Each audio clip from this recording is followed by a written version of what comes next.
तमस्तु मा विद्विषावहै। ॐ शान्ति शान्ति शान्तिः। सदाशिवसमारम्भां शङ्कराचार्यमध्यमाम् अस्मदाचार्यपर्यन्तां वन्दे गुरुपरम्पराम्। अज्ञानतिमिरान्धस्य ज्ञानाञ्जनशलाकया चक्षुरुन्मीलितं येन तस्मै श्रीगुरवे नमः। तस्मै श्रीगुरवे नमः।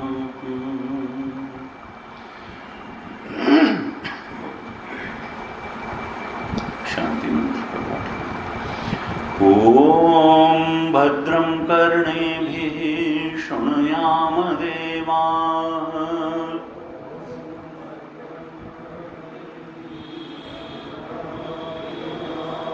भद्रं पश्येमाक्षभिर्यजत्राः।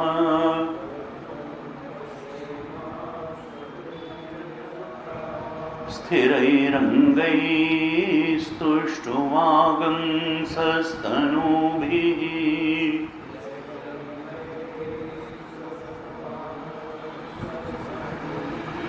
व्यशेमदेवहितं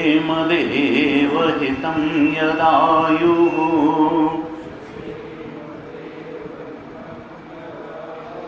स्वस्ति न इन्द्रो वृद्धश्रवाः।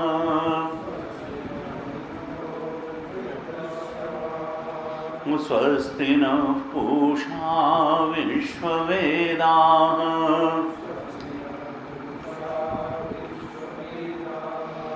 स्वस्ति नस्तार्क्ष्यो अरिष्टनेमिः।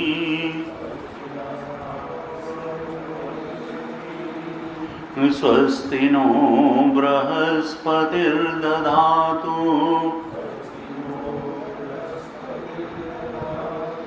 ॐ शान्ति शान्ति शान्तिः।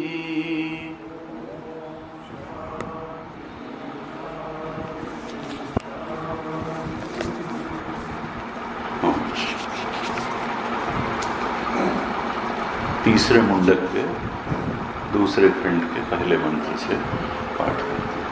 3-2 सवेदैतत्परमं ब्रह्मधामम्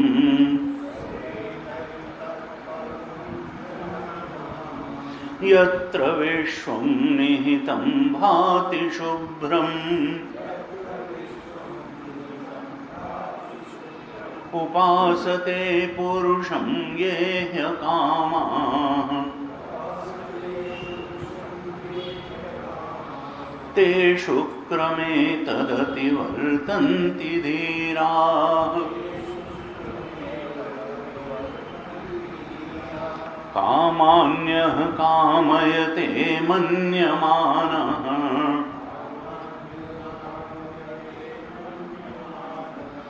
सकामभिर्जायते तत्र तत्र।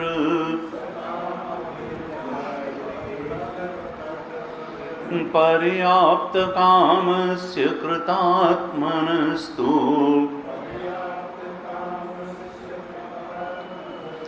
इहैव सर्वे प्रविलीयन्ति कामाः। नायमात्मा प्रवचनेन लभ्यः न मेधया न बहुना श्रुतेन। यमेवैष वृणुते तेन लभ्यः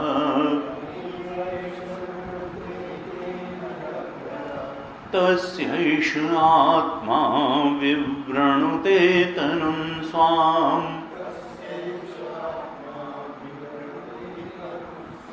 नायमात्मा बलहीनेन लभ्यः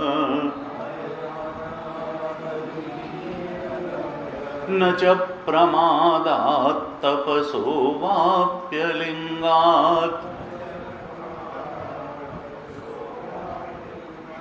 एतैरुपायैर्यतते यस्तु विद्वान्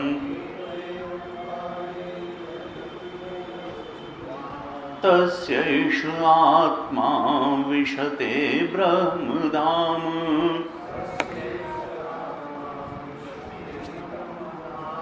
सम्प्राप्यैनं ऋषयो ज्ञानतृप्ताः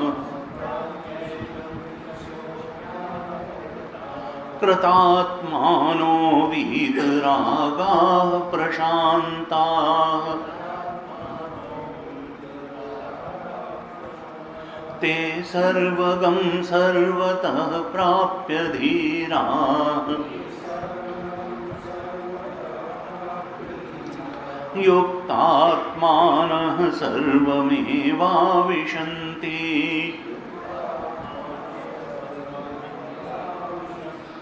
वेदान्तविज्ञानसुनिश्चितार्थाः संन्यासयोगाद्यतया शुद्धसत्त्वाः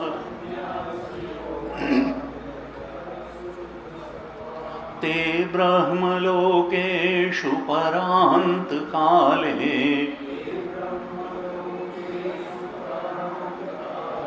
परामृताः परिमुच्यन्ति सर्वे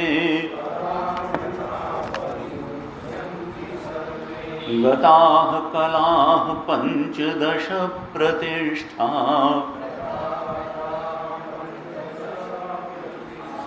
देवाश्च सर्वे प्रतिदेवतासु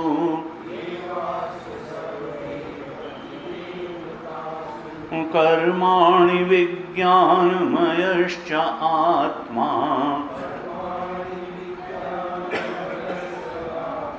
परे व्यये सर्व एकी भवन्ति यथा नद्यः स्यन्दमानाः समुद्रे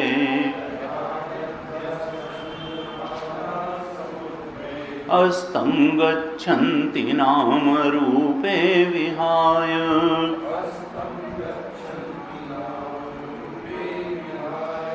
तथा विद्वान् नामरूपाद् विमुक्तः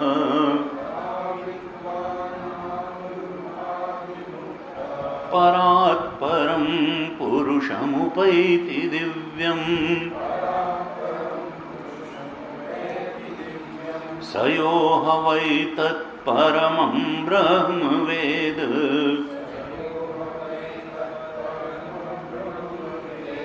ब्रह्मैव भवति न अस्य अब्रह्मवित् कुले भवति तरति शोकं तरति पाप्मानं गुहाग्रन्थिभ्यो विमुक्तो अमृतो भवति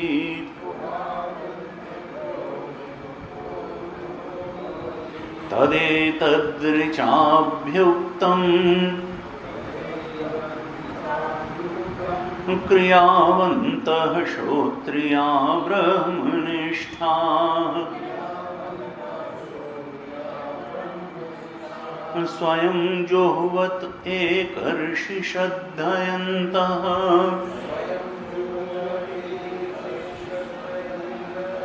तेषामेवैतां ब्रह्म विद्यां वदेत्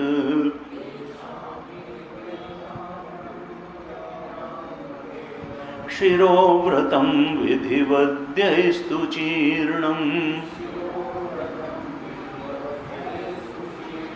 तदेतत् सत्यम् ऋषिरङ्गिरा पुरोवाच न एतद् अचीर्णव्रतोऽधीते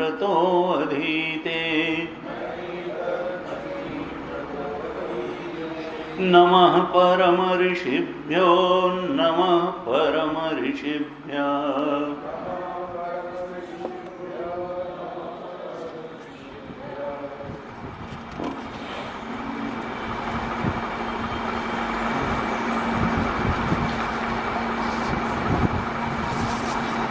नायमात्मा प्रवचनेन लभ्य न मेधया न बहुना श्रुतेन यमे वैषु वृणुते तेन लभ्य तस्यैष आत्मा विवृणुते तनून् स्वामी। बिना वर्ण के अगर श्रवण मनन निधिध्यासन होगा तो यह आत्मदेव अपने आप को अनावृत नहीं करेंगे। अर्थात आत्मोपलब्धि के लिए जो सर्वलाभात परम लाभ है, अर्थात ब्रह्मबोध में स्थिति, आत्मज्ञान जो परम पुरुषार्थ है, उसकी प्राप्ति के लिए वर्ण को श्रुति माता ने सबसे आवश्यक साधन बताया। और भाष्यकार ने तो कह दिया कि वर्णेन एष परमात्मा लभ्या न अन्येन साधनांतरेण। केवल वर्ण से ही यह परमात्मा उपलब्ध हो जाता है, अन्य साधन की तो वास्तव में अपेक्षा ही नहीं। जब वर्ण पूरी तरह से हो जाएगा,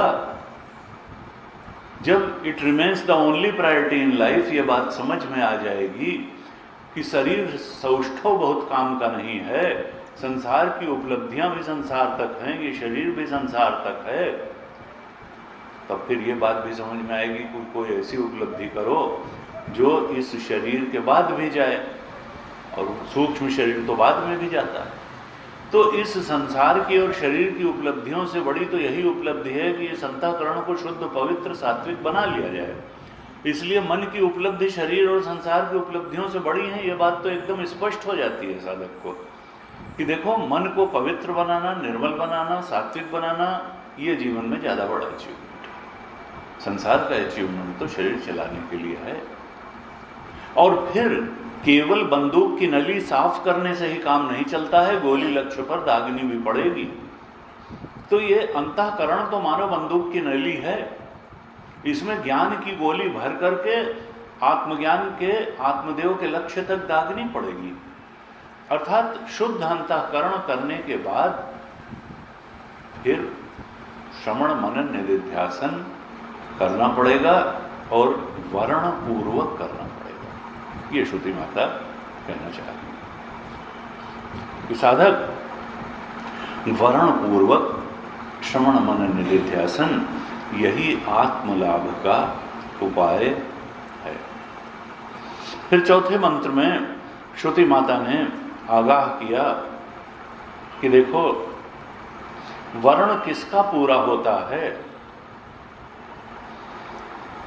जो लिंग धारण करके साधना करता है। लिंग का अर्थ चिन्ह, संन्यास। संन्यास का अर्थ क्या है? द्वंद्वैर विमुक्तैः सुख दुख संज्ञैः ज्ञेय स नित्य सन्यासी यो न द्वेष्टि न कांक्षति। 5वें अध्याय का 3रा श्लोक। ज्ञेय स नित्य सन्यासी। नित्य सन्यासी वही है, बाहर के कपड़े से। यो न द्वेष्टि न कांक्षति, जो जानता है कि संसार में राग द्वेष करने से बहुत कुछ मिलने वाला नहीं है। न राग करने से मिलने वाला है, न द्वेष करने से मिलने वाला है। और असल में यही मन की मलिनता के कारण है। राग और द्वेष ही मन को मलिन बनाते हैं, नहीं तो मन तो सत्वांश से बना ही हुआ है।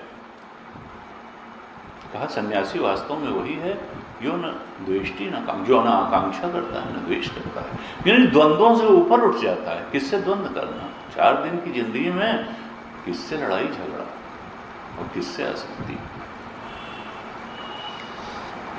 कहा निर्द्वंद्वो ही महाबाहो सुखम बंधात प्रमुच्यते।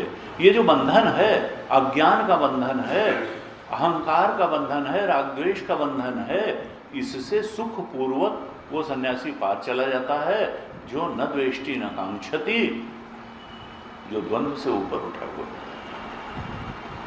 यहां पर लिंगात का अर्थ यही है कि द्विधा छोड़ दो। वर्ण के मामले में द्वंद्व से ऊपर चले जाओ, द्विधा छोड़ दो। हे साधक, तुम समझ लो कि सर्वोच्च लाभ किसमें है, ये मनुष्य जीवन किस लिए मिला है, और उस सर्वोच्च लाभ को प्राप्त करने का मार्ग क्या है, उसके लिए क्या काम करना है और क्या छोड़ना है, इस बारे में भी निश्चित हो जाओ। कहा देखो तपसा, तप करो, यस्य ज्ञानमयम तपः, और वो तप कैसा होगा, ज्ञानमय तप होगा, अर्थात श्रवण मनन निदिध्यासन रूप तप करो। संन्यास से अर्थ तो यह है कि वर्ण बिल्कुल स्पष्ट हो, और तप से मतलब है श्रवण मनन निदिध्यासन रूप तप हो। और कहा अप्रमादात, इसमें आलस्य मत करना, इसमें टुकड़े टुकड़े बटे मत करना। भाष्यकार ने लिखा आलस्य क्यों होता है, संसार आसक्ति के कारण। जब हम पुत्रेषणा वित्तेषणा लोकेषणा इनमें फंसते हैं, तो यही आत्मज्ञान की प्राप्ति के मार्ग में प्रमाद रूप हो जाते हैं। क्योंकि चित्त बटा बटा हो जाता है, फिर सारी ऊर्जा और सारा ध्यान एक तरफ नहीं लग पाता। कहा ये जो संसार प्रेम रूपी प्रमाद है, इससे थोड़ा ऊपर उठ करके तुम इस सर्वोच्च लक्ष्य की प्राप्ति के लिए अपनी ऊर्जा का पूरा निवेश करो। और कहा फिर बलहीन, ये जान लो कि बलहीन को यह प्राप्त नहीं होता है, आत्मनिष्ठा होनी चाहिए, अर्थात आत्मा ही सबसे बड़ा प्राप्तव्य है, और कहीं निष्ठा न हो, बटी बटी न हो। हमारा स्वरूप ब्रह्म स्वरूप है, इस बात में, और ये अंतिम चीज है जो प्राप्त होगी। यहाँ मंत्र में आत्मनिष्ठा को पहली चीज बताया, बलहीन न, असल में आत्मनिष्ठा ये अंत में आएगी। सबसे पहले संन्यास वृत्ति आएगी, दुविधा छोड़ेगा व्यक्ति, फिर ज्ञान में तप आएगा, उल्टा उल्टा साधना के क्रम में चलता है। यहाँ मंत्र में सबसे पहले बलहीनेन कहा, फिर अप्रमादात कहा, फिर तपसः कहा, फिर अलिंगात कहा। और साधना क्रम में क्या होता है, पहले व्यक्ति संन्यास धारण करता है, अर्थात द्विधा छोड़ता है, लक्ष्य का निर्धारण करता है, वर्ण करता है, फिर ज्ञानमय तप करता है, श्रवण मनन निदिध्यासन करता है गुरु चरणों में जाकर, और फिर धीरे धीरे उसका संसार प्रेम कम होता है और लक्ष्य से ही प्रेम बढ़ता चला जाता है, और अंत में आत्मनिष्ठा जनित वीर्य से वो अनुग्रहित हो जाता है। वो जान लेता है कि मेरा स्वरूप ब्रह्म स्वरूप ही है। मनुष्यों हम की वृत्ति उसके अंदर आती ही नहीं है, वो अपने स्वरूप के बोध में स्पष्ट हो जाता है। उस बोध से उसका मन डावाडोल ही नहीं होता, नायवात्मा बलहीन नहीं। चौथे मंत्र में कहा था, इन उपायों से वर्ण पूर्वक श्रवण मनन निदिध्यासन करने से, संन्यास अर्थात दुविधा छोड़ने से, अप्रमाद से और आत्मनिष्ठा जनित वीर बल से जो साधक संपन्न हो जाता है, इन उपायों को करता है, उसका ये आत्मा ब्रह्म धाम में प्रवेश कर जाता है, अर्थात वो ब्रह्मबोध में स्थित हो जाता है। इस प्रकार से तीसरे और चौथे मंत्र पर हमने थोड़ा विचार किया था। अब पांचवें मंत्र में क्या कहते हैं, कहते हैं वो विद्वान, चौथे मंत्र में जो बताया था कि जिसकी आत्मा विशते ब्रह्म धाम, जिसका ये आत्मा, जिसकी चेतना ब्रह्म धाम में प्रवेश कर जाती है इन उपायों से, जो तीसरे चौथे मंत्र में बताए गए, उन उपायों का सहारा लेकर के जिसकी चेतना अपने असली घर में प्रवेश कर जाती है, ब्रह्मधाम में प्रवेश कर जाती है, तो कोई पैरामीटर होना चाहिए, कोई कसौटी होनी चाहिए साधक के पास कि हमारी आत्मा ब्रह्मधाम में इसने प्रवेश किया कि नहीं किया। हम लोग पढ़ते थे तो एक दिन 3-4 महीने बाद एक ब्रह्मचारी जी ने कहा अब हम उड़ीसा वापस जा रहे हैं। गुरु जी ने कहा क्यों? उन्होंने कहा हमको ब्रह्म ज्ञान हो गया, अब इसीलिए तो आए थे, अब ब्रह्म ज्ञान हो गया, अब क्या जरूरत है पूरा कोर्स करने की? जब 4 ही महीने में ब्रह्म ज्ञान हो गया तो अब झूठ मूठ में यहाँ बैठे रहने की क्या आवश्यकता है, अब हम जा रहे हैं। तो उनका वाह। तो कहा कहीं ऐसा भ्रम ना हो जाए कि हमको ब्रह्म ज्ञान हो गया, क्योंकि मन बड़ा छलावा करता है। तो इसलिए श्रुति माता ने इस 5वें मंत्र में 7 पैरामीटर्स दिए कि साधक इन पैरामीटर्स से अपने आप को नापता रहे कि हमारी आत्मा ने ब्रह्मधाम में प्रवेश किया कि नहीं किया, हम वास्तव में ही ब्रह्म ज्ञान को उपलब्ध हुए या नहीं हुए। क्या हैं 7 पैरामीटर्स? 5वें मंत्र की पहली लाइन में 5 बातें श्रुति ने बताई और दूसरी लाइन में 2 बातें बताई। इस तरह कुल 7 बात बताई और कहा ये अगर 7 चीजें साधक को लगता है कि हमारे अंदर आ गई हैं, तो फिर ते सर्वगम सर्वतः प्राप्य धीरा युक्तात्माना सर्वम एव आविशन्ति। तब समझो वो सर्व रूप ब्रह्म में प्रवेश कर गया। सर्वम एव आविशन्ति, आविशन्ति का मतलब प्रवेश कर गया। सर्वम एव, जो सर्व रूप ब्रह्म, क्योंकि ब्रह्म तो सर्व रूप है, ब्रह्म के अलावा सत्य तो कुछ है नहीं, बाकी तो माइक है। तो प्रवेश कहां करेगा? असल में प्रवेश करना कहना भी एक समझाने के लिए है। जो चीज सब जगह होती है उसमें क्या प्रवेश कोई थोड़ा करता है।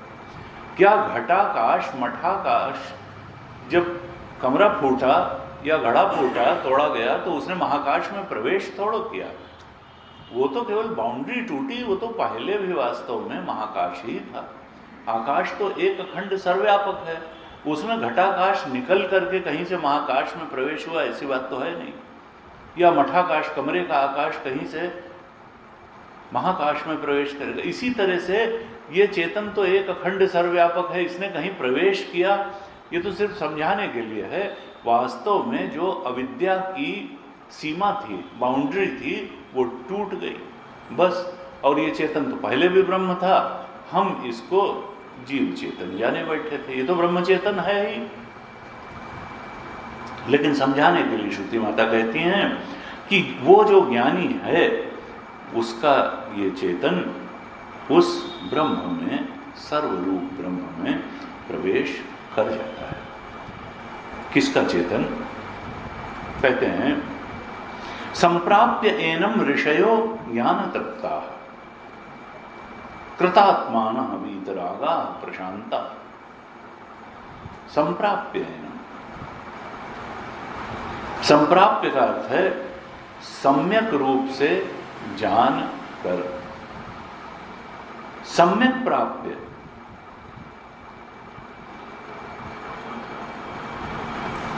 कौन इसको सम्यक रूप से प्राप्त कर पाता है और प्राप्त करने का अर्थ क्या है? भाष्यकार ने कहा संप्राप्य सम अवगम्य एनम आत्मानम। संप्राप्य का अर्थ क्या है? जानना ही पाना। यहां अवगम्य, इसको पाने का मतलब ये नहीं कि जैसे संसार की कोई चीज पा ली जाती है। अज्ञान के कारण ये दूर प्रतीत हो रहा था और जब ज्ञान हो गया, ज्ञान से अज्ञान का नाश हो गया, तो बस फिर जो है उसको जानना ही पाना है। तमेव विदित्वा अति मृत्युमेति नान्यः पंथा विद्यते जनाय। पुरुष सूक्त में इनका बहुत भारी मंत्र आता है। तमेव विदित्वा, उसको जान करके ही मृत्यु के पार जाया जाता है। विदित्वा अति मृत्यु में थी, जो भी मरण धर्मा बातें हैं उनसे पार चला जाता है, संसरण से छूटता है। यहां कहा संप्राप्य का अर्थ क्या है? अवगम्य, उसको जान करके ही उसके पार जाया जाता है, उसको प्राप्त कर लिया जाता है। अविशंति हो जाता है, जान करके ही प्राप्त कर लिया जाता है। सम्यक प्राप्त है, सम्यक रूप से प्राप्त कर लेता है। कौन प्राप्त करता है? तो पहला पैरामीटर क्या बताया? वह साधक जो इन 7 गुणों से संपन्न है, जिसके अंदर ये 7 बातें हैं। तो पहली बात कही ऋषया, कौन उसको प्राप्त करता है? उस ब्रह्म बोध को कौन साधक प्राप्त करता है? कौन उसको जान पाता है, सम्यक रूप से प्राप्त कर पाता है? कहा ऋषया। अब ऋषया कौन है? भाष्यकार ने कहा ऋषया दर्शनवंतः। ऋषि कौन है?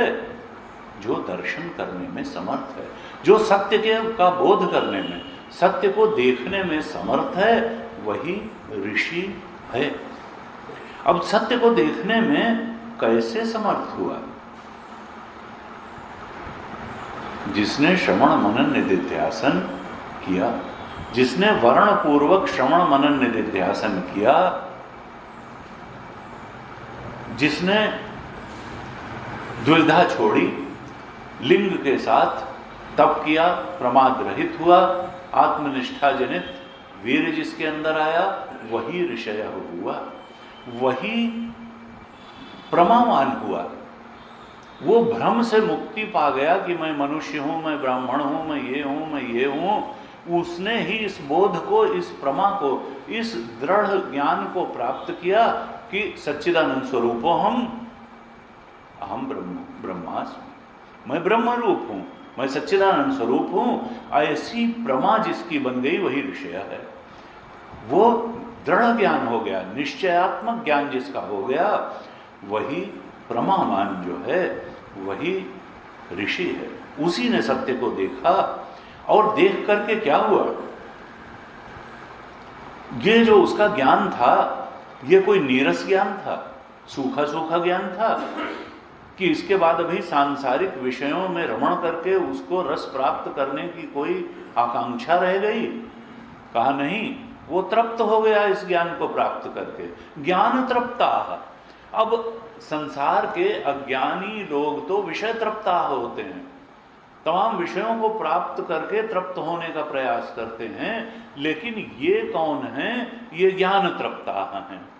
इनको अब तृप्ति के लिए संसार के किसी भोग की, संसार की किसी चीज की जरूरत ही नहीं है। ये सत्य के बोध में, उस ज्ञान में, उस सच्चिदानंद परमात्मा को प्राप्त करके उस स्वरूप के बोध को में स्थित होकर के तृप्त हो गए। अब तृप्ति के लिए और किसी चीज की जरूरत ही नहीं। संतुष्टः सततम योगी, गीता जी में कहा, वो तो सतत संतुष्ट होता है, अपने ज्ञान में ही संतुष्ट है। यस्त्वात्मरतिरेव स्यात् आत्मतृप्तश्च मानवः आत्मन्येव च संतुष्टः तस्य कार्यम न विद्यते। गीता के 3 अध्याय के संहिता 12-17 श्लोक। जो आत्मरति वाला है, ज्ञान तृप्ता है, उसके लिए तो आत्मा में ही संतोष है, आत्मा में ही रति है और आत्मा में ही तृप्ति है। यहां उसी बात को श्रुति ने कहा, ये जो ऋषि है, प्रमावान है, दर्शनवंता है, ये तो ज्ञान तृप्ता है, ये अपनी उस प्रमा में ही तृप्त है, इसको बाह्य किसी तृप्ति की आवश्यकता ही नहीं है। भाष्यकार ने कहा ज्ञानेन तृप्ता न बाह्येन तृप्ति साधनेन शरीर उपचय कारणेन। जिसमें शरीर को दौड़ दौड़ के खपाना पड़ता है, ऐसे किसी बाह्य साधन से तृप्ति की उसको कोई आकांक्षा ही नहीं रहेगी कोई, क्योंकि सत्य की तृप्ति पाने के बाद फिर माइक तृप्ति का कोई प्रश्न नहीं है। तो इस तरह से ये 2 लक्षण होता है कि कौन उसको जानता है, और ये अपने देखने के लिए बताए हैं, दूसरे के लिए नहीं। कि अगर हम सोचते हैं कि ब्रह्मबोध में स्थिति है तो अपने में देखना चाहिए कि ये 7 लक्षण कितने प्रतिशत अपने में बने और कितने प्रतिशत अभी बनना बाकी हैं। तो ऋषय प्रमावान हुए या नहीं हुए, ज्ञान तृप्ता हुए या नहीं हुए, और तीसरा लक्षण बताया कृतात्मान। कृतात्मान का अर्थ है, भाष्यकार ने लिखा, कृतात्मान परमात्म स्वरूपेण एव निष्पन्न आत्मान संत। कृतात्मान का अर्थ यह है कि अब वो साधक, वो सिद्ध, वो ज्ञानी, वो ब्रह्मबोध में स्थित, अब वो जीव भाव में नहीं रहता है, अब वो अपने परमात्मा भाव में स्थित हो गया, कृतात्मान हो गया। अब उसको अपने परमात्म स्वरूप के बारे में कोई शंका ही नहीं रह गई। वो जान गया कि परमात्म चेतन ही मेरा स्वरूप है, ब्रह्म चेतन ही मेरा स्वरूप है। अब वो जीव भाव में नहीं रहता है, वो सच्चिदानंद स्वरूप परमात्मा भाव में ही रहता है, क्योंकि वो जान गया कि ये स्वरूप तो परमात्मा स्वरूप है, ये जीवात्म स्वरूप नहीं है। अब वह ज्ञानी परमात्मा भाव में रहता है, वो जीव भाव को या मनुष्यों हम भाव को कभी धारण नहीं करता है, जो कृतात्मान है। और ये निष्पत्ति कैसे बनी, इस भाव में वो पहुंचा कैसे, तो निश्चित रूप से जब उसने वर्ण पूर्वक श्रवण मनन निधिध्यासन किया, तब यह दृढ़ प्रमा, यह निष्पत्ति उसकी बुद्धि में दृढ़ हो गई कि परमात्मा स्वरूप हो, मैं तो परमात्मा स्वरूप हूं, परमात्मा भाव में रहता है। तीसरा लक्षण ये बताया, ऋषय ज्ञान तृप्ता, तीसरा कहा कृतात्मान। फिर चौथा लक्षण क्या बताते हैं ज्ञानी का, वीतरागा। वो भाष्य करते हैं विगत रागादि दोषा। वीतरागा का अर्थ क्या है, रागादि दोष उसके जीवन से चले गए। विगत रागादि दोषा, रागादि दोषा का अर्थ क्या है, राग से ही तो सारे विकार आते हैं। राग के बाद फिर द्वेष आता है, राग का छोटा भाई द्वेष है। किसी से राग करेंगे, किसी बात से राग करेंगे, किसी प्राणी पदार्थ परिस्थिति से राग करेंगे तो उसके उल्टे से दोष भी करेंगे, द्वेष करेंगे उसके उल्टे। तो राग द्वेष अभिनिवेश, शरीर से राग करेंगे तो मृत्यु से दोष करेंगे, शरीर के जीवित रहने से राग करेंगे। समाज में, संसार में किसी से राग करेंगे, किसी से अपना बच्चा ज़्यादा प्रिय होगा तो दूसरे का बच्चा नहीं उतना, अपने बच्चे की बढ़ती चाहेंगे, दूसरे के कैसे लगेगा कि इस तरह से जो है। ये कहा कि ये जो राग है ये असल में सारे दोषों का कारण है। इसीलिए गीता जी ने कहा तौ ह्यस्य परिपंथिनो, ये राग और द्वेष तो साधक को मार्ग में ही लूट लेने वाले डाकू हैं, इनसे सावधान रहो। परिपंथिनो में राग द्वेष। और क्यों? क्योंकि राग पैदा कहां से होता है, अहंकार से, अस्मिता से। और उसकी भी माता जी कौन है, अविद्या। यही तो पंचक्लेश हैं, अविद्या, अस्मिता, राग, द्वेष, अभिनिवेश, पंचक्लेश। तो यहां पर कहा वीतरागा, क्योंकि ये पकड़ में तो साधक के यही आएगा कि राग संसार से है कि भगवान से, और जिसका भगवान से राग हो जाएगा उसका संसार में न राग होगा न द्वेष होगा। अविद्या ही जब नष्ट हो गई तो अहंकार ही नष्ट हो गया, तो फिर राग और द्वेष भी नष्ट हो गए और मृत्यु का भय, अभिनिवेश भी नष्ट हो गया। तो ज्ञानी वही है जो वीत रागा है, उसके चित्त से सारे चित्त विकार नष्ट हो गए, विगत रागा हो गया। अब दोषपूर्ण चित्त नहीं रह गया, कोई मलिनता रही नहीं गई, कोई विकार रह नहीं गया। कहा वीत रागा, चौथा लक्षण ये बताया ज्ञानी का।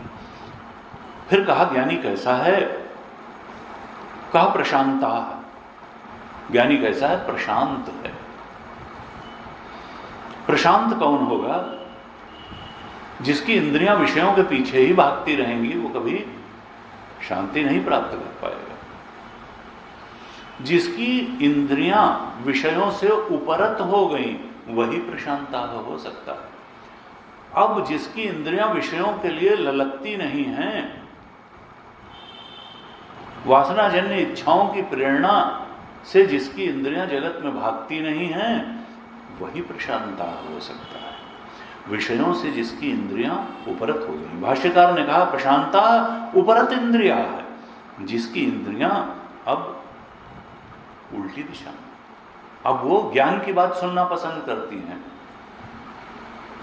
चरण राम तीर्थ चली जाही, राम बसव तिनके मन माही, जिनके श्रवण समुद्र समाना, कथा तुम्हार सुभग सरिनाना। कर नित करहि राम पद पूजा, हाथ का अब परमात्मा की तरफ इंद्रियां चलने लगी, संसार के विषयों की तरफ नहीं भागती। उपरत इंद्रियां हो गई, कर्म इंद्रियां, ज्ञानेंद्रियां सब उस सत्य के बोध की तरफ लगी हुई हैं। कहा उपरत इंद्रिया, प्रशांता वही हैं जिनकी इंद्रियां विषयों से उपरत हो गई। कहते हैं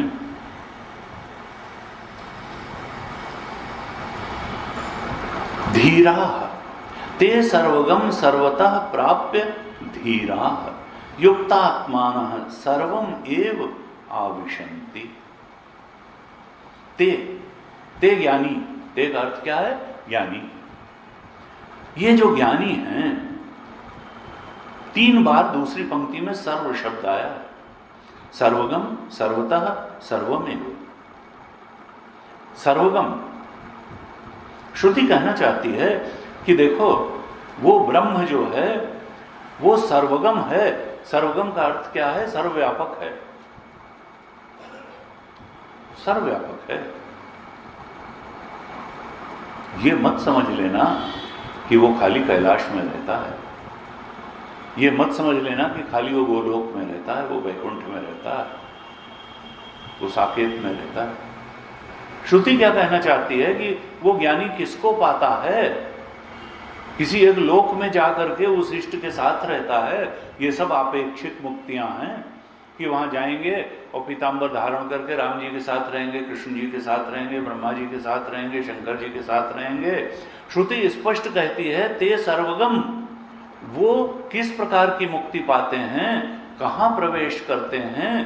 जो सर्वगम है, जो सर्वव्यापक है, उस सर्वव्यापक ब्रह्म में वो प्रवेश पाते हैं। किसी देश परिच्छिन्न स्थान में जाकर के किसी आकार विशेष धारी इष्ट के साथ रहने को श्रुति मुक्ति नहीं मान रही।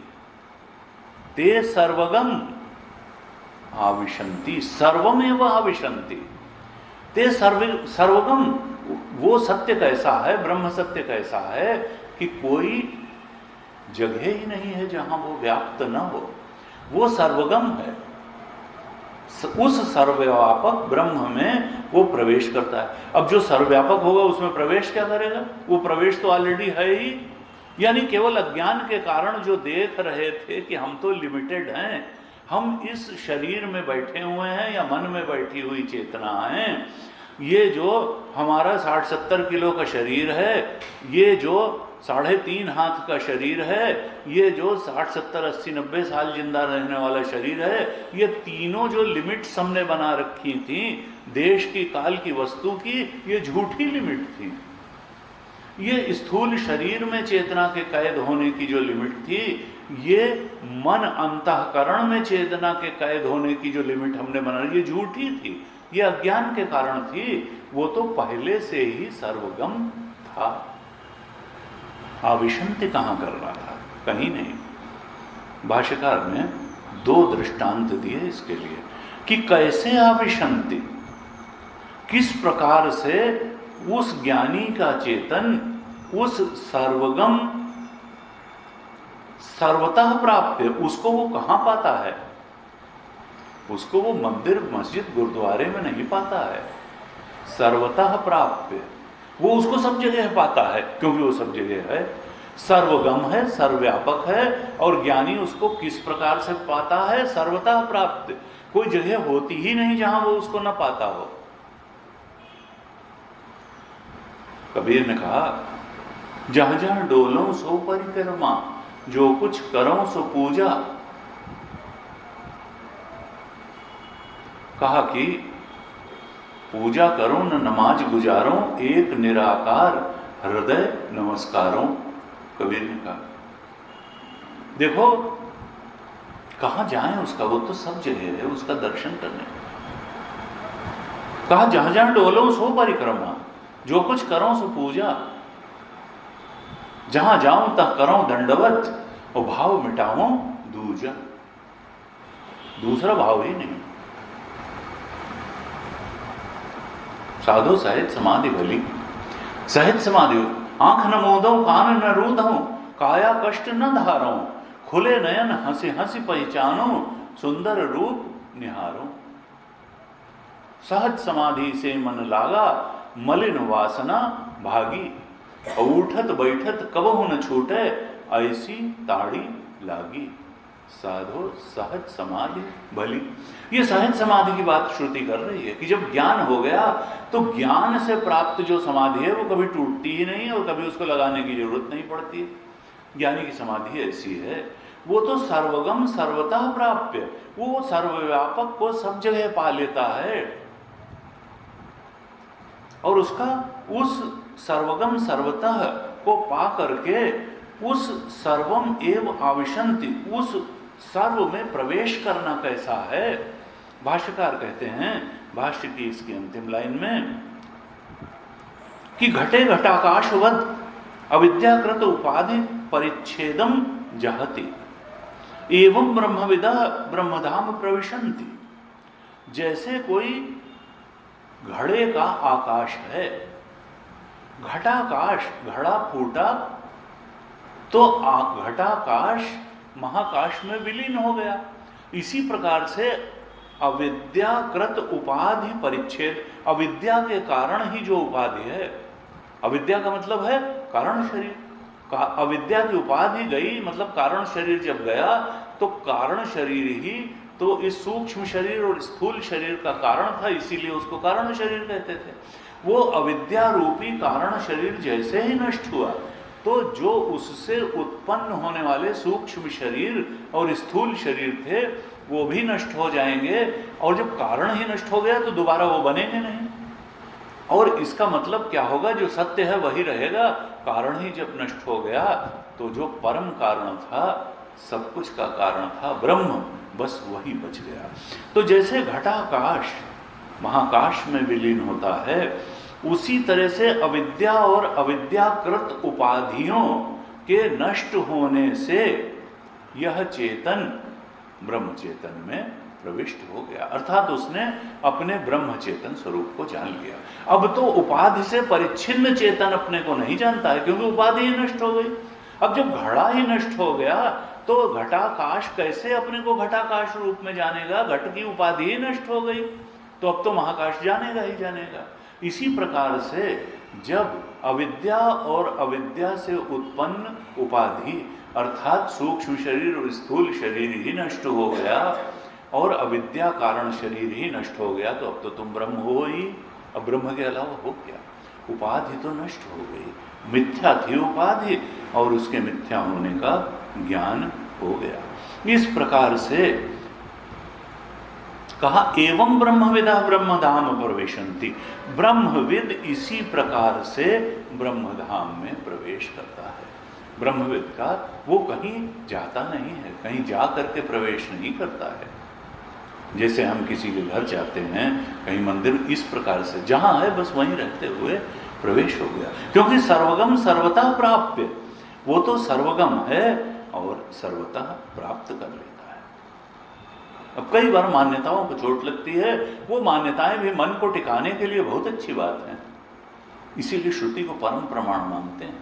देखो श्रुति जो है वो सत्य पर सीधे चोट करती है कि देखो सत्य का स्वरूप ऐसा है।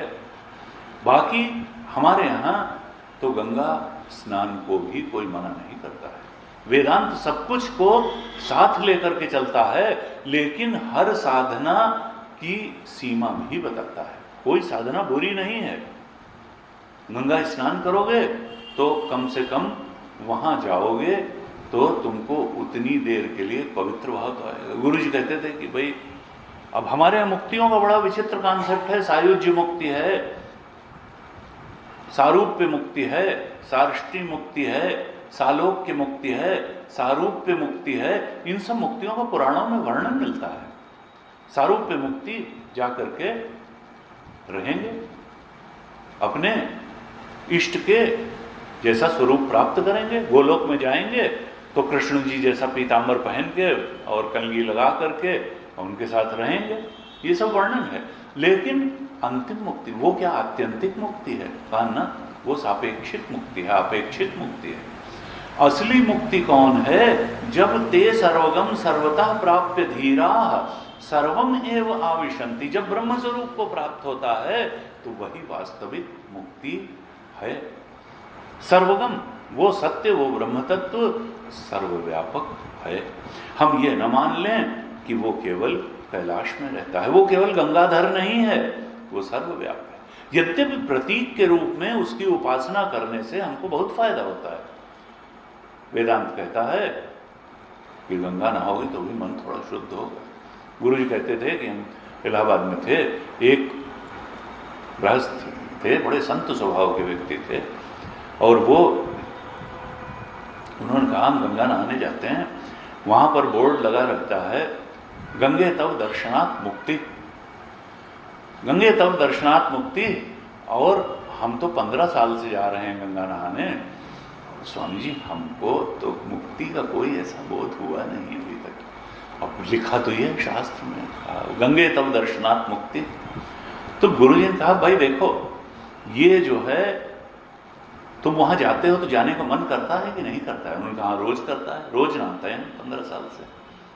नहाते हो तो अच्छा लगता है? हाँ। देर तक नहाने का मन लगता है? हाँ। निकले ही ना और नहाए। मन में कुछ शुद्धता का अनुभव होता है? उनका हाँ होता है।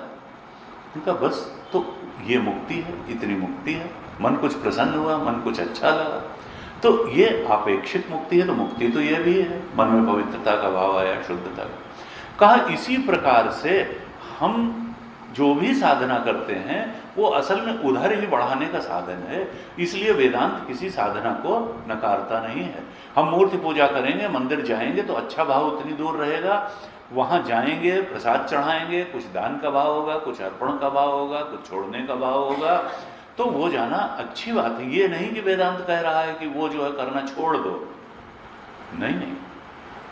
भागवत जी में कहा कि जब तक सबके हृदय में स्थित परमात्मा न दिखाई देने लगे और अपने हृदय में स्थित परमात्मा न दिखाई देने लगे, तब तक व्यक्ति को प्रतिमा में पूजन करना छोड़ना नहीं चाहिए। और हाँ, अगर अपने हृदय में परमात्मा दिखने लगा और सबके हृदय में परमात्मा दिखने लगा तो फिर जगत ईषधि, ये जगत ही भगवान का स्वरूप हो जाएगा। और उस स्थिति में अगर प्रतिमा पूजन नहीं भी करते हैं, हम प्राणियों का ही पूजन करते हैं, तो कोई नुकसान की बात नहीं। जगत को ही परमात्मा का स्वरूप मान करके पूजन करना प्रतिमा पूजन से ज्यादा बड़ी बात है। अब हमने देखा कि उस दिन किसी ने कहा कि भाई लिख दिया कि इस बार जो है गणेश जी की स्थापना जब घर में करें तो उसमें इस बार जो है आप डायरी और पेन जो है चढ़ावें, और उसके बाद में स्कूल में वो डायरी और पेन चढ़ा दें, बंटवा दें। अब उसमें जो परंपरागत लोग हैं उनको कई बार जो है वो लगता है कि ये तो गलत बात हो गई। गणेश जी को अगर मोदक प्रिय है, गणेश जी को अगर जो है जामुन प्रिय है, कपित्थ जंबू फलचारु भक्षणम है उमासुतम शोक, तो उस प्रकार से उनकी पूजा की। ये क्या तुमने नया अपने निकाल दिया कि डायरी और पेन जो है वहां अर्पित किया जाए और उसको बंटवाया जाए? जो शास्त्र में पूजा का विधान है उस हिसाब से पूजा करनी चाहिए। अब देखा जाए तो बात दोनों की ठीक है। अगर स्थापना करी है तो उस ढंग से पूजा, लेकिन अगर किसी की जगत ईषधि है, जगत ईषधि है, तो फिर उसको जो है, अब उसमें उन्होंने वो भी कोट कर दिया कि भाई गीता जी में जो है 9वें अध्याय में श्लोक आता है, पत्रम पुष्पम फलम तोयम यो में भक्त्या प्रयच्छति। तदहम भक्ति उपरतम अश्नामि प्रयतात्मना। भगवान ने कहा पत्र, पुष्प, फल या जल, तोय, जो कुछ भी अर्पित किया जाता है उसको तो मैं ग्रहण करता हूं, मैं तो खाता हूं। अब ऐसा लगा उसमें कंफ्यूजन कहां है कि व्यक्ति सोचता है कि हमने जामुन रख दिया, हमने पैथा रख दिया, हमने मोदक रख दिया, हमने आरती कर दी तो हमारी बात पूरी हो गई। असल में भगवान कहाँ जो है चोट करना कि भाई देखो, कोई चीज वस्तु अर्पण करने या क्रिया करने से बात पूरी नहीं होती है। वो उस श्लोक में जोर किस बात पे है? भक्त्या परैच्छति। भक्ति पूर्वक जब कोई मुझे देता है तब मैं उसको करता हूं। क्या देता है ये गौण है।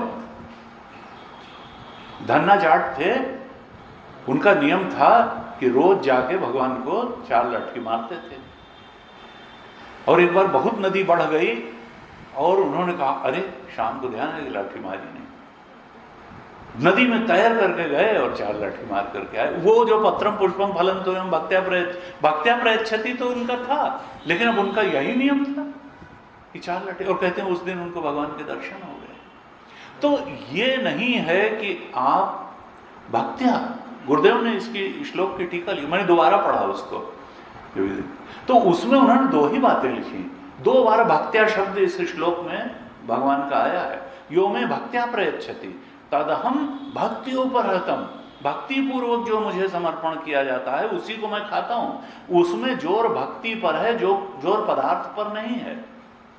गुरुदेव ने उसमें लिखा कि 2 बातें भगवान इस श्लोक में बताना चाह रहे हैं। एक तो विशुद्ध अंत, पहले भक्ति का अर्थ है कि बिल्कुल विशुद्ध अंतःकरण से अर्पण होना चाहिए, किसी कामना वामना से बहुत नहीं होना चाहिए। विशुद्ध अंतःकरण से अर्पण होना चाहिए। और भक्ति का एसेंस है प्रेम। प्रेम पूर्वक विशुद्ध अंतःकरण से जब तुम कुछ भी अर्पित करोगे तो मैं उसको ग्रहण कर लूंगा, मैं उसका भोग लगाऊंगा। और इसके ठीक बाद वाले श्लोक में भगवान ने इसको विस्तार दिया कि कहीं कोई यही न समझ ले कि पत्रम पुष्पम फलम तोयम अर्पित करना ही हमारी सीमा है और यही पूजा है और इसके बाहर कुछ पूजा नहीं है। तो अगले ही श्लोक में उन्होंने कहा यत् करोषि यदश्नासि यत् जुहोषि ददासि यत् तपस्यसि कौन्तेय तत्कुरुष्व मदर्पणम्। तुम जो भी करते हो, क्योंकि गीता में कर्म अर्पण करने पर जोर है। अंत में सबसे बड़ी पूजा कर्म के अर्पण को माना। तो कहा कि जो भी करो, जो भी दान करो, जो भी कर्म करो, जो भी तप करो, जो भी पूजा करो, तुम जो भी कुछ करो वो मुझे अर्पण करके करो। तो वो पूजा, ये तो शुरुआत है पत्रम पुष्पम फलम तो है। असल में तो दूसरे श्लोक से लिया जाए तो जिन्होंने डायरी और पेन कही उनकी बात भी गलत नहीं है। भक्त्या होना चाहिए, विशुद्ध हृदय से होना चाहिए, प्रेम पूर्वक होना चाहिए। तो वो तो धन्ना जाट तो लाठी मारता था, यहाँ तो खाली पेन जो है और वही अर्पित करने की बात है। तो भगवान अगर भक्ति पूर्वक किया गया है तो उसको ग्रहण करेंगे। यहाँ यही कहते हैं भगवान कि देखो वो कहाँ है, वो तो सर्वगम है, वो किसी एक जगह पर नहीं है। हमारे शास्त्र इस बात में बिल्कुल, गीता जी भी बिल्कुल स्पष्ट है इसमें। इसीलिए गीता का और उपनिषद को परम प्रमाण मानते हैं। 6ठे अध्याय में कहा सर्वभूतस्थमात्मानं सर्वभूतानि चात्मनि ईक्षते योग युक्तात्मा सर्वत्र समदर्शन। सर्वभूतस्थमात्मानं, सारे भूतों में ज्ञान की दशा क्या बताई? गीता जी में भी यही बताई कि ज्ञानी कैसा जो है होता है। भगवान ने कहा सर्वभूतस्थमात्मानं, सारे भूतों में स्थित आत्मा को, मुझे परमात्मा को देखता है। और सर्वभूतानि चात्मनि, अपने आत्मा में सारे भूतों को देखता है। क्योंकि जो तुम्हारा चेतन है वो सबका चेतन है, वो एक अखंड सर्वव्यापक चेतन है। ये सूक्ष्म शरीर और स्थूल शरीर भी उसी में है और औरों का सूक्ष्म शरीर और स्थूल शरीर भी उसी में है। आत्मा तो एक अखंड सर्वव्यापक है। अंतःकरण में अनेकता है, स्थूल शरीरों में अनेकता है, इसलिए यहाँ इस जगत में अनेकता दिखती है। आत्मा के स्तर पर कोई अनेकता नहीं है, वो तो ब्रह्म है, सर्वगम सर्वतः प्राप्य है, वो तो एक अखंड सर्वव्यापक है। कहा सर्वभूतस्थमात्मानं सर्वभूतानि चात्मनि ईक्षते योग, जो योग से युक्त होता है, ज्ञान योग से युक्त होता है, सत्य के बोध में प्रतिष्ठित होता है, उसकी दृष्टि कैसे बन जाती है, उसका देखना कैसा होता है। ईक्षते, ईक्षण मतलब देखना। ईक्षते योग युक्त आत्मा,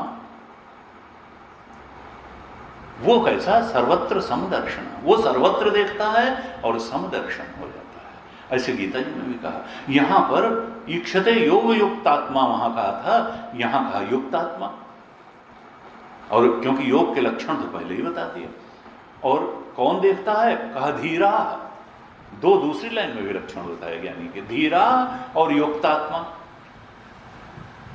धीरा कौन है, हमने पहले भी कई बार इस पर चर्चा की कि धीरा, कहा धीरा ही देख पाता है इस तरह से। ऐसी दृष्टि किसकी बनती है, धीरा की। धीरा कौन है, भाष्यकार ने लिखा धीरा अत्यंत विवेकिना। अब ये अत्यंत विवेकिना कौन, अभी तक तो बुद्धिमान धीमंता ऐसे देते थे भाष्यकार धीरा की, जो भाष्य में परिभाषा दी उन्होंने। कहीं कहते थे धीरा धीमंता अर्थात बुद्धिमान, धी माने बुद्धि, बुद्धिमान जो है, धीमान जो है। अब यहां पर कहा धीरा कौन है, अत्यंत विवेकिना। उनका क्या विवेक में भी कैटेगरी होती है कि कोई कम विवेकी है, कोई, उन्होंने कहा हाँ विवेक में भी कैटेगरी। तो विवेक की कैटेगरी क्या है, संतों ने कहा देखो विवेक तो चींटी में भी होता है, बालू और चीनी मिला करके रख दो, विचिर पृथक करने, विवेक का जो धातु का अर्थ होता है तो विचिर धातु से विवेक बनता है, उसका मतलब पृथक करने। जो पृथक कर सके, अलग अलग कर सके, वो विवेक ही है। तो बालू और चीनी मिला करके रख दें तो हमारे लिए तो बड़ा मुश्किल हो जाएगा, लेकिन चींटी अपना चीनी जो है खाली, बालू बालू छोड़ देगी। उसके अंदर ये विवेक है कि चीनी खानी है और चीनी को अलग करने का विवेक। इसी तरह हंस का कहते हैं कि भाई निरक्षीर विवेक है, दूध और पानी अगर मिला करके रख दिया जाए तो वो दूध पी लेगा, पानी छोड़ देगा। इस तरह से विवेक जो है तो होता है। लेकिन कहा कि अब सांख्य में विवेक से ही कहा कि आत्मबोध की उपलब्धि हो जाएगी। हमारे यहाँ जो षट दर्शन है असल में साधक की विभिन्न अवस्थाओं की अभिव्यक्तियां हैं। वो एक न्याय के स्तर पर जब बुद्धि रहेगी तो इस प्रकार से उसकी निष्पत्तियां आएंगी, वैशेषिक के स्तर पर रहेगी इस प्रकार से निष्पत्तियां आएंगी, योग के स्तर पर रहेगा तो ऐसा सत्य प्रतीत होगा, सांख्य के स्तर पर रहेगा तो ऐसा होगा, पूर्व मीमांसा के स्तर तो कर्म ही लगेगा, सबसे बड़ी चीज है। उत्तर मीमांसा या वेदांत सर्वोच्च दर्शन है, वो क्लाइमेक्स है दर्शन का। जब वेदांत के स्तर पर आएगा, उपनिषद के स्तर पर आएगा, तब दृष्टि ऐसी बनेगी जैसी उपनिषद। वेदांतो नाम उपनिषद प्रमाण। वेदांत क्या है, उपनिषद प्रमाण का ही नाम वेदांत है, क्लाइमेक्स ऑफ वेदांत। सर्वोच्च ज्ञान क्या है, तो कहा कि देखो सांख्य भी एक विवेक, उनके यहाँ विवेक पे ही जोर है। सांख्य क्या कहता है, लेकिन द्वैतवादी दर्शन है, अद्वैत तक नहीं पहुंच पाया। उन्होंने कहा आत्म अनात्म विवेक, जड़ और चेतन का विवेक कर लो तो इससे तुम चेतन तक पहुंच जाओगे, और यही उन्होंने लक्ष्य मान लिया। योग भी यही लक्ष्य मानता है, वो अद्वैत तक योग भी नहीं कहता है। योग कहता है कि साक्षी हो जाओ, और अनेक पुरुष हैं, एक एक पुरुष जो साक्षी भाव में स्थित हो जाएगा वो मुक्त हो जाएगा, बाकी पुरुष जो है बंधन में रहेंगे और प्रकृति भी अपनी जगह बनी रहेगी। वो बस इतना ही विवेक मानते हैं। सांख्य क्या कहता है, विवेक करते जाओ, आत्म अनात्म का विवेक करते जाओ, जड़ चेतन का विवेक करते जाओ, नित्य अनित्य का विवेक करते जाओ, तो तुम धीरे धीरे जान लोगे कि ये शरीर तो नित्य है नहीं और ये जड़ है, ये अंतःकरण जो है ये भी बदलने वाला, ये भी नित्य नहीं, ये भी जड़ है, और तुम अपने चेतन तक पहुंच जाओगे। लेकिन द्वैत ये नहीं कहा कि वेदांत क्या कहता है, धीरा कौन है, अत्यंत विवेकिनः कौन है। कहा अत्यंत विवेकिनः वही है जो अद्वैत तक पहुंच जाता है, जो ये जान लेता है कि जड़ की तो कोई वास्तविक सत्ता ही नहीं है, जो रज्जु और सर्प के विवेक तक पहुंच जाता है, जो आत्म अनात्म विवेक तक ही नहीं रह जाता है, जो रज्जु सर्प विवेक तक पहुंच जाता है, जो चांदी और सीप के विवेक तक पहुंच जाता है, जो किरण और जल के विवेक तक पहुंच जाता है, वो धीरा है, वो अत्यंत विवेकिना है। जो जीव और जगत का संबंध उस परमात्मा से कैसा है, इस विवेक करके इसको जानता है। कैसे? वही कि रजत सीप महाभास जिम जथा भानु करवारी यद्यपि मृषा त्यों काल सोए। अरे ये तो तीनों कालों में जड़ का तो कोई सत्ता थी ही नहीं, इस जगत की कोई सत्ता नहीं थी, जीवत्व की कोई सत्ता नहीं थी। ये त्रैत जो बोध था, ये अज्ञान के कारण था, अविद्या के कारण था। असल में उसकी कोई वास्तविक सत्ता थी ही नहीं। वास्तविक सत्ता तो रज्जु की थी, सर्प की कोई वास्तविक सत्ता थी ही नहीं। रज्जु के अज्ञान के कारण ही सर्प की प्रतीति मात्र थी। सर्प तो विवर्त था, सर्प की कोई सत्य अस्तित्व था ही नहीं, वो तो प्रतीति मात्र था। कहा ये जो है, ये अत्यंत विवेकिनः का विवेक कैसा होता है? ये जो है, ये रज्जु सर्प का विवेक जैसा है। वो अत्यंत विवेकिनः है। केवल आत्मानात्म का विवेक वो सांख्य का विवेक। वेदांत का विवेक क्या है कि दूसरी चीज है नहीं, दूसरी चीज तो प्रतीति मात्र है, विवर्त मात्र है।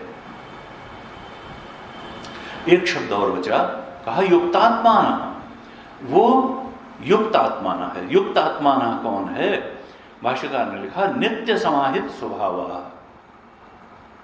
जो हमेशा अपने ब्रह्म स्वभाव में ही समाहित है, जिसका ये बोध कभी जाता ही नहीं है कि मैं ब्रह्म स्वरूप हूं, ब्रह्म स्वरूप हूं, सच्चिदानंद स्वरूप हूं। हम इस प्रकार के जो बोध में नित्य स्थित है, सदा समाहित चित्त है, अपने ब्रह्म स्वरूप में जिसका चित्त निरंतर समाहित रहता है, वही है युक्त आत्मानः, नित्य समाहित स्वभाव। उसको समाधि लगाने की जरूरत नहीं है, वो समाधि को स्वाभाविक रूप से उपलब्ध हो गया है। ब्रह्म स्वरूप में समाहित है जिसका चित्त। कहा अब वो बाहर से हो सकता है डायनेमिक सा नहीं दिखता है। कई बार बहुत लोगों को he is young and dynamic. अरे साधु का डायनेमिज्म बहुत अलग होता है। साधु का डायनेमिज्म संसारी के डायनेमिज्म से बहुत अलग है। गुरु जी कहते थे देखो, हो सकता है वो बाहर से डायनेमिक न दिखता हो, बाहर से बहुत कर्म करता न दिखता हो, लेकिन अंदर से उसकी जो स्थिति है वही एक बहुत बड़ी उपलब्धि है। बहुत बड़ी नहीं, सर्वोच्च उपलब्धि है। कहा देखो वो कैसा लगेगा, वो कर्मी सा डायनेमिक सा हो सकता है न लगे, लेकिन वो ध्यानी सा लगेगा। ऐसा लगेगा कि वो बहुत पीछे नहीं भाग रहा है चीजों के, वो बहुत चीजें चाहता नहीं है जीवन में, लेकिन वो समाहित चित्त अवश्य होगा। तो इस प्रकार से ये 5वें मंत्र में 7 पैरामीटर्स दिए, 7 मापदंड दिए श्रुति माता ने कि इनके आधार पर साधक को अपना आकलन करते रहना चाहिए कि हम ब्रह्म बोध की तरफ कितना बढ़े हैं। क्या हम प्रमावान हुए, ऋषय हुए? क्या हम ज्ञान तृप्ता हुए? क्या हम कृतात्मान हुए या कितना हुए? क्या वीतरागा हुए? नहीं तो कितना हुए? क्या हमारी प्रशांता हुए, इंद्रियां विषयों से उपरत हुई? क्या हमारा विवेक अत्यंत विवेकी हुए, रज्जु सर्प जैसा हुआ, धीरा बने? क्या हमारा चित्त ब्रह्म में सदा समाहित युक्तात्मानः हुआ? अगर ऐसा हो जाएगा जिस दिन 100%, तब वो ज्ञानी हो जाएगा और वो सर्वगम सर्वतः सर्वमेव आविशन्ति, वो सर्वव्यापक ब्रह्म को सब जगह पालेगा और उसी सर्वव्यापक ब्रह्म में प्रवेश कर जाएगा। ये जो है, जो चौथे में कहा था विशते ब्रह्म धाम, यहाँ 5वें मंत्र में कह दिया सर्वम एव आविशन्ति। कोई संशय न रह जाए कि उसकी ब्रह्म प्राप्ति का स्वरूप क्या होता है। श्रुति ने ये बताया। अब छठे मंत्र में क्या कहते हैं? वेदांत विज्ञान सुनिश्चितार्थाः संन्यास योगात् यतयः शुद्ध सत्त्वाः ते ब्रह्मलोकेषु परांत काले परामृताः परिमुच्यन्ति सर्वे। श्रुति कहती हैं, बात तो वही कह रही हैं जो पहले भी बहुत बार कह चुकी हैं। यहाँ पर ये बड़ा प्रसिद्ध मंत्र है। जब हमारे यहाँ कोई वरिष्ठ स्वामी लोग आते हैं तो ये मंत्र भी उसमें बोला जाता है। एक तो न तत्र सूर्यो भाति न चंद्र, ये तो आरती का मंत्र है, ये तो बोलते ही आरती करते हुए, न तत्र सूर्यो भाति न चंद्र तारकम नेमा विद्युतो भांति कुतोयम तमेव भांतमनुभाति सर्वम तस्य भाषा सर्वमिदम। और ये भी बोलते हैं मंत्र, वेदांत विज्ञान सुनिश्चितार्था संन्यास योगात् यतयः शुद्ध सत्त्वाः ते ब्रह्मलोकेषु परांत काले परामृता परिमुच्यन्ति सर्वे। परिमुच्यन्ति, कौन परिमुच्यन्ति? कहा कि परिमुच्यन्ति का मतलब क्या है? आत्यंतिक मुक्ति, आत्यंतिक मुक्ति को प्राप्त कर लेता है। परिमुच्यन्ति, ते परिमुच्यन्ति। ते कौन है? ते सर्वे परिमुच्यन्ति। दूसरी लाइन में ये किनके बारे में ये श्लोक कहा जा रहा है? तो कहा ये उनके बारे में कहा जा रहा है जो आत्यंतिक मुक्ति को प्राप्त कर लेते हैं। वे सभी जो आत्यंतिक मुक्ति को ते सर्वे परिमुच्यन्ति, वे सभी आत्यंतिक मुक्ति को प्राप्त कर लेते हैं। केवल मुच्यन्ति नहीं कहा, परिमुच्यन्ति, यानी ये साधारण मुक्ति, वो जो सायुज्य सारूप्य सालोक्य सार्ष्टि उस वाली मुक्ति की बात नहीं कर रहे हैं। ये गंगे तब दर्शनात् मुक्ति वाली मुक्ति की बात नहीं कर रहे हैं। ये परिमुच्यन्ति, ये आत्यंतिक मुक्ति की बात कर रही है श्रुति। और कहा के परिमुच्यन्ति, कहा ते परिमुच्यन्ति। और क्या कुछ ही लोग? कहा नहीं, ते सर्वे, जो इस मार्ग से चलेंगे, जो इन साधनों को प्राप्त करेंगे, जो इन उपायों को करेंगे, ते सर्वे परिमुच्यन्ति, वो सारे लोग इस आत्यंतिक मुक्ति को प्राप्त कर लेंगे। कौन क्या उपाय करेंगे इस आत्यंतिक मुक्ति को प्राप्त करने के लिए? तो 7 विशेषण तो बता ही चुके हैं 5वें श्लोक में। अब उसी को थोड़ा समेट करके फिर बताते हैं। मुख्य रूप से 2 बातें बताते हैं जो हम पहले भी जानते हैं। कहा कौन उस आत्यंतिक मुक्ति को प्राप्त करेंगे? कहा जो शुद्ध सत्वाह होंगे। शुद्ध सत्वाह जो होंगे अर्थात विशुद्ध अंतःकरण वाले होंगे, वे इस आत्यंतिक मुक्ति को प्राप्त करेंगे। तो क्या केवल विशुद्ध अंतःकरण से आत्यंतिक मुक्ति प्राप्त होगी? कहा नहीं, एक बात और जरूरी है, वेदांत विज्ञान सुनिश्चितार्थाः। जब वेदांत रूपी विज्ञान की प्रमा को वो धारण करेगा, वेदांत विज्ञान का अर्थ उसकी बुद्धि में बिल्कुल स्पष्ट हो जाएगा। वेदांत विज्ञान का अर्थ सुनिश्चित हो जाएगा, यानी वेदांत जिस अर्थ का बोध कराना चाह रहा है, उस अर्थ के बोध में जिसकी बुद्धि, जिसका ज्ञान दृढ़ता से प्रतिष्ठित हो जाएगा। अब विज्ञान, वेदांत किस अर्थ का बोध कराना चाह रहा है? कि तुम ब्रह्म हो, तुम मनुष्य नहीं हो, तुम सुखी दुखी होने वाले मन नहीं हो, तुम ये जीने मरने वाले शरीर नहीं हो, तुम सुखी दुखी मन होने वाले मन नहीं हो। ये तो अज्ञान के कारण तुम अपने को समझ रहे हो कि ये सुखी दुखी होने वाला मन तुम हो, ये जीने मरने वाला शरीर तुम हो, तुम तो सच्चिदानंद स्वरूप ब्रह्म हो। यही तो वेदांत विज्ञान सुनिश्चित अर्थ अपना बताना चाह रहा है। तो 2 बातें ये मंत्र बताता है। और ये बात कौन? वेदांत विज्ञान का जो अर्थ है वो किसकी बुद्धि में सुनिश्चित हो सकता है? शुद्ध सत्वा, जो शुद्ध सत्व होगा वही इस वेदांत विज्ञान के अर्थ को धारण कर सकता है दृढ़ता से अपनी बुद्धि में। इसलिए दो बातें बता रहे हैं। ते परिमुच्यन्ति, ते सर्वे परिमुच्यन्ति, वो सब लोग आत्यंतिक मुक्ति को प्राप्त कर लेंगे जो इन दो बातों को अपने जीवन में धारण करने में समर्थ होंगे। शुद्ध सत्वाः, और शुद्ध सत्वाः के बाद वेदांत विज्ञान सुनिश्चितार्थः, वेदांत का जो विज्ञान है, विशिष्ट ज्ञान है, विज्ञान है, ये साधारण ज्ञान नहीं है, इसके अर्थ को जो धारण कर, अपने मैं सच्चिदानंद स्वरूप हम, इस बोध को जो धारण करने में समर्थ होंगे दृढ़ता से, वे परिमुच्यन्ति, विमुक्त हो जाएंगे।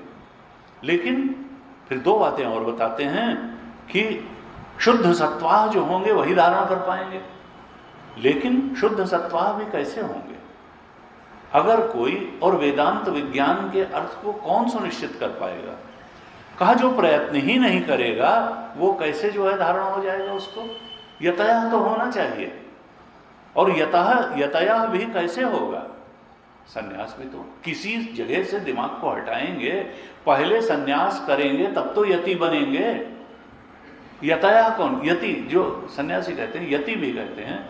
यति का मतलब क्या है? यतया जो प्रयत्न में लगा है, जो अब उसी लक्ष्य को प्राप्त करने के प्रयत्न में लगा है, वो यति है, यतया है, प्रयत्नशील है। गीता जी ने भी कहा, देखो श्रद्धावान लभते ज्ञानम, लेकिन तत्परा भी कहा, यतया भी कहा, संयत इंद्रिय भी कहा, दोनों चीजें कहीं। जो यतया ही नहीं होगा, तत्परा ही नहीं होगा, प्रयत्नशील ही नहीं होगा, तो केवल श्रद्धा से काम थोड़ा चल जाएगा। और जो संयत इंद्रिय नहीं होगा, संयत संन्यास में क्या होता है? इंद्रिय संयम है, तो एक जगह से हटा के दूसरी जगह लगाया जाता है। तो कहा कि देखो संन्यास योग, जिसने संन्यास के साधन द्वारा जो यति नहीं बना, जो जिसने अपने दुविधा को नहीं छोड़ा, जिसने अपनी प्रायोरिटी क्लियर नहीं की, जिसने संसार की तरफ से ध्यान समेट करके और गुरु चरणों में श्रवण मनन निधिध्यासन में ध्यान नहीं लगाया, अर्थात संन्यास के साधन को नहीं अपनाया और यति नहीं बना, अर्थात पूरा प्रयत्न नहीं किया, यतया नहीं हुआ, तो फिर वो कैसे शुद्ध सत्वाः होगा और कैसे वेदांत विज्ञान सुनिश्चितार्थः होगा?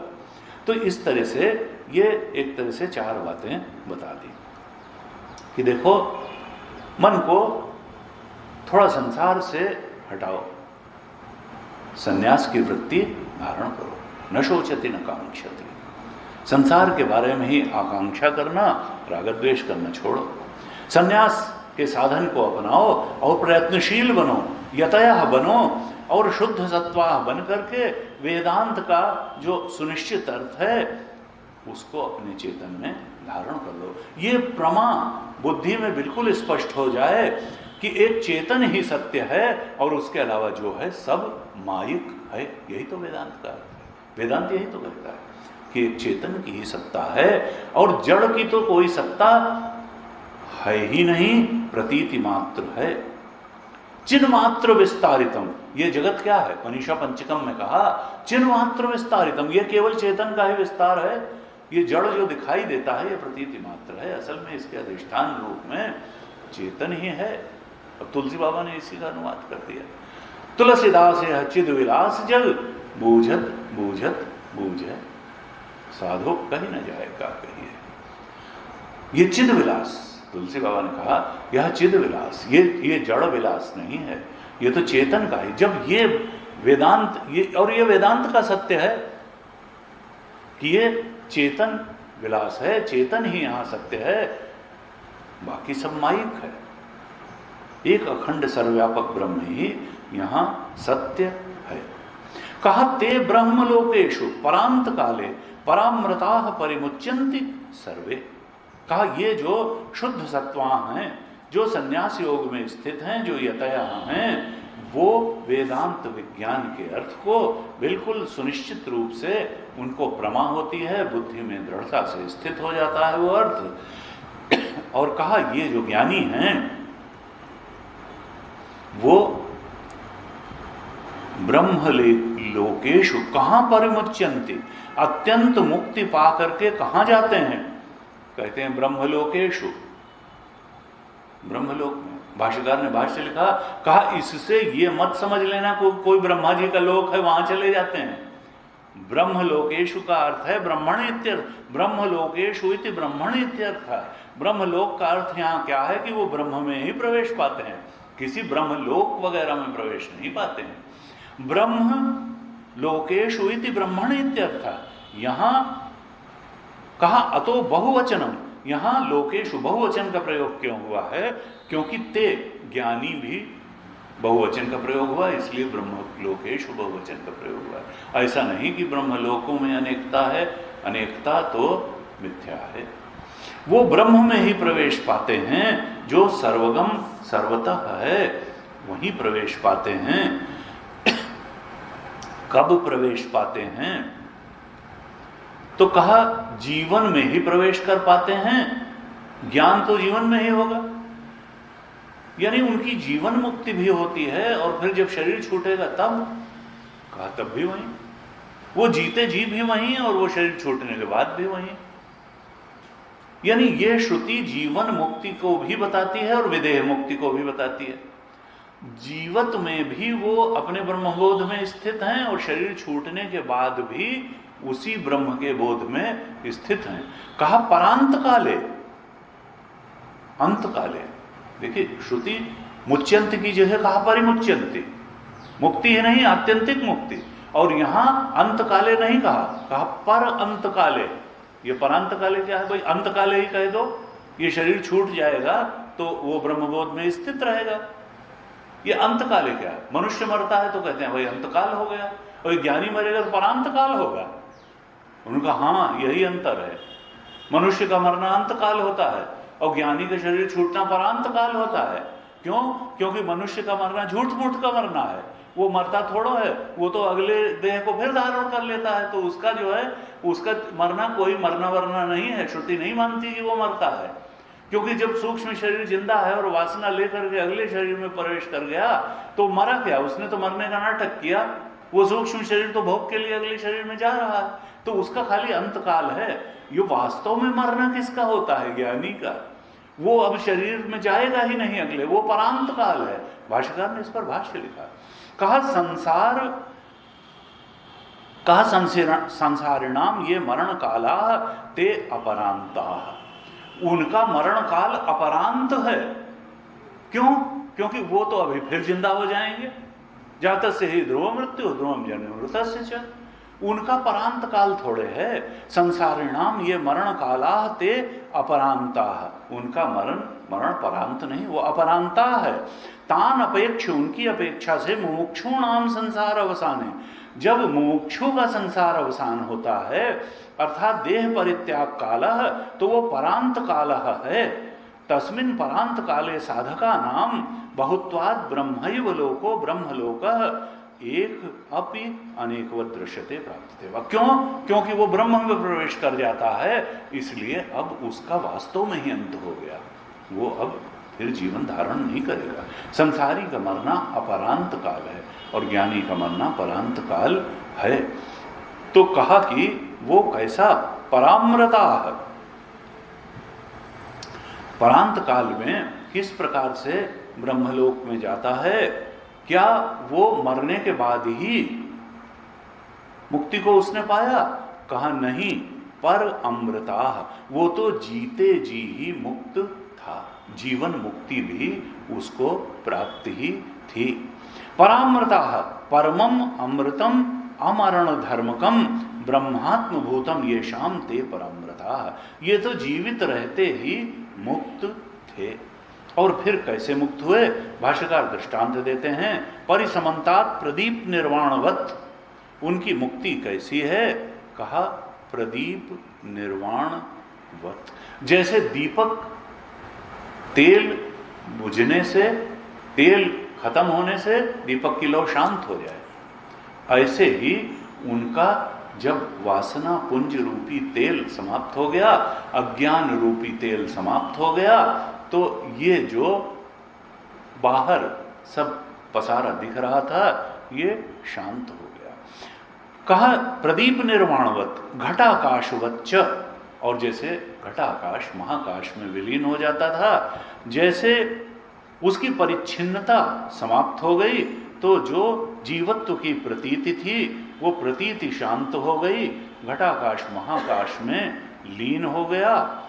कहा परिमुच्यन्ति सर्वे न देशांतरम गंतव्यम अपेक्षन्ते, अर्थात वो किसी देशांतर में नहीं जाता, जहां है वहीं रहता है। ऐसी गति होती है, अर्थात गति का निषेध करती है। ज्ञानी अज्ञानी की तो गति होती है अपने कर्मानुसार, यथा कर्म यथा श्रुतम, कठोपनिषद में कहा था, जैसा ज्ञान होगा और जैसा कर्म होगा उस हिसाब से अज्ञानी की अगले जन्म में गति होती है। लेकिन इनकी कोई गति ही नहीं होती है। ये तो जहां हैं, किसी देशांतर में जाना नहीं, किसी कालांतर में जाना नहीं, ये जहां हैं वहीं परिमुच्यन्ति सर्वे, वहीं पर सर्वगम सर्वतः प्राप्य धीरा सर्वम एव आविशन्ति, वहीं पर ये लीन हो जाते हैं, इनकी कोई गति नहीं होती है। आज ओम पूर्णमदः पूर्णमिदं पूर्णात् पूर्णमुदच्यते पूर्णस्य पूर्णमादाय पूर्णमेवावशिष्यते। ओम शांति शांति शांति। हरि ओम श्री गुरुभ्यो नमः। हरि ओम।